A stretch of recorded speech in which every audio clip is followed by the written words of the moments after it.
আমার পাওয়ার সম্ভাবনা সমূহ রয়েছে। এখানে আমাদের জনপ্রিয়তা অবশ্যই আমি বলবো জামাত থেকে বেশি, জনসমর্থন বেশি, কোনো সন্দেহ নেই। সেই দৃষ্টিকোণ থেকে আমরা শতভাগ আশাবাদী যেটা আমরা পাবো।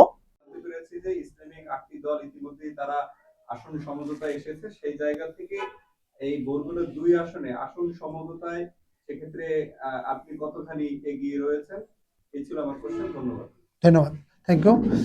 প্রথমত বিষয় হচ্ছে, দেখেন এই আসনটি কে পাবে, এক কথায় উত্তর হচ্ছে যে পাবে আমি পাই, ডক্টর সুলতান আহমেদ পাক, যে পাবে সে তার পক্ষে আমরা আছি। এখানে আমাদের কোনো কথা নেই, সেন্ট্রালের সিদ্ধান্তের বাইরে আমাদের এক চুলো কথা নেই, আমরা তার পক্ষেই কাজ করব। দ্বিতীয় বিষয় হচ্ছে এখানে আমি পাবো কিনা, আমার পাওয়ার সম্ভাবনা সমূহ রয়েছে। কেন রয়েছে? এই আসনটাই একমাত্র আসন যেটা ইসলামী আন্দোলন বাংলাদেশ একসময় এমপি হয়েছিল, একটা এমপি হয়েছিল, সেটা এই আসন।